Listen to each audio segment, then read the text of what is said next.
Ladies and gentlemen, welcome again to the analysis of YOLENO TV. I hope you're well from wherever you're watching this channel.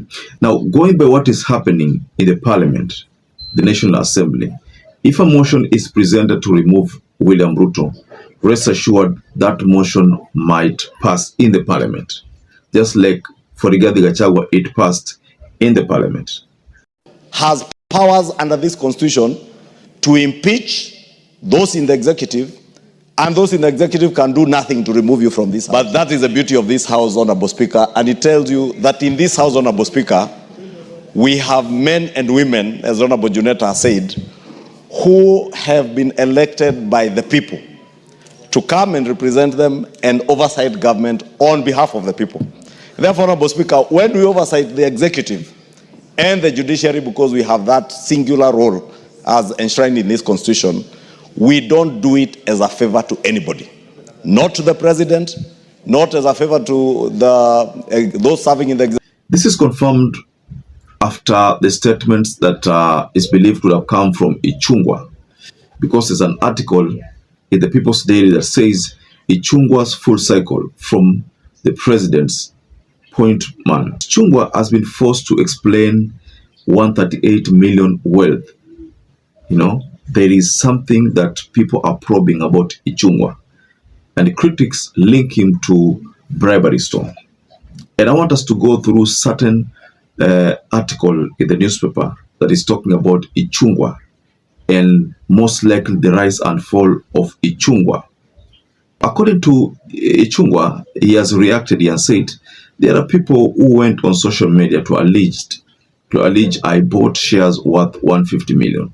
That is false. I invested in NHIF shares and the value has risen thanks to their noise. Okay. And again, I've made genuine investments using money I borrowed. Nobody should vilify any member of parliament simply because they are members of parliament. So these are just some of the things that which Kimani Ichung'wah is talking about. Just like I told you, right now, if an impeachment is brought on the floor of the House, rest assured 60 to 70% of the members of parliament are going to support it. Because if you looked at what is happening, the reactions from the parliament, it's as if Ruto had set up these parliaments against Kenyans. Right now, if you listen to the reactions from Kenyans. So Kenya, ushasikia msemo anasema ya kwamba you can hire a Kikuyu but you cannot buy a Kikuyu. Ushasikia hiyo msemo? Ebu watch video na utajua chenye namaanisha.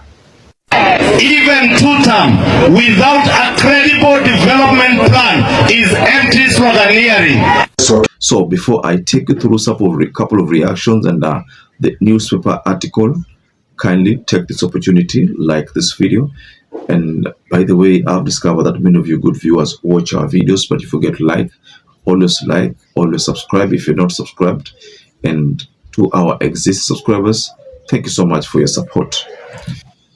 Let me quickly rush you to this article. It says, President William Ruto's staunch defender and majority leader in the National Assembly, Kimani Ichung'wah, has been forced to set the record straight regarding his growing wealth despite the hard economic times following claims the House had been turned into an extortion den. This House, Honorable Speaker, we have men and women, as Honorable Juneta has said, who have been elected by the people to come and represent them and oversight government on behalf of the people. Therefore, Honorable Speaker, when we oversight the executive and the judiciary, because we have that singular role as enshrined in this constitution, we don't do it as a favor to anybody.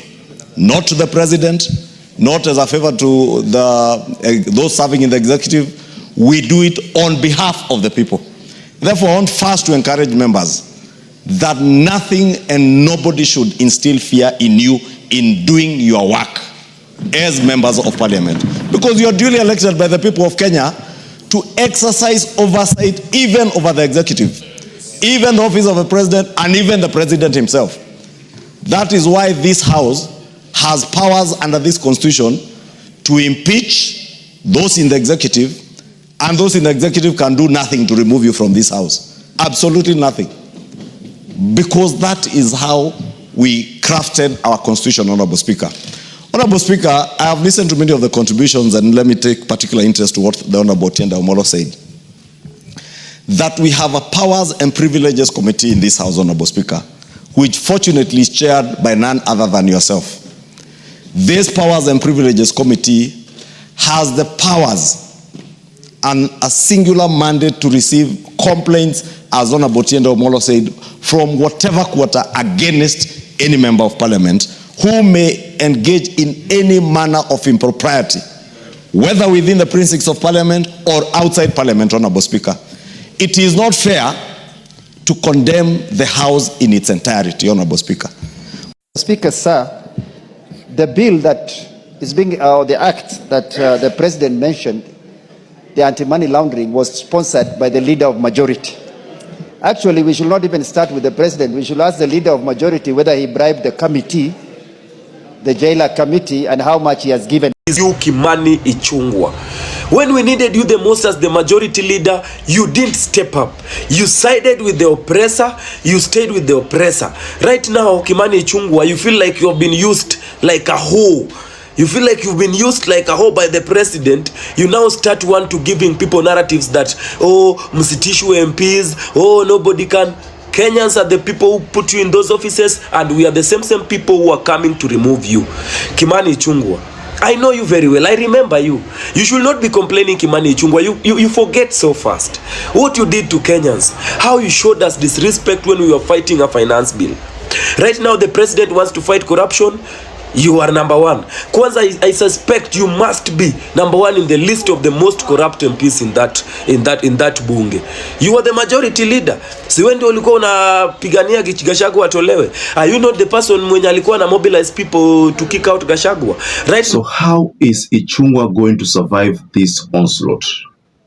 Kenyans are talking about the 150 million. He is believed to be defending himself over the 150 million.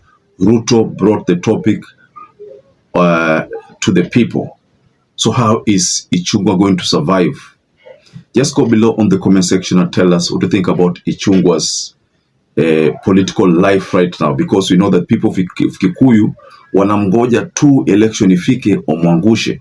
Now him and William Ruto, there's already a problem here, especially after the statements that he delivered in Parliament.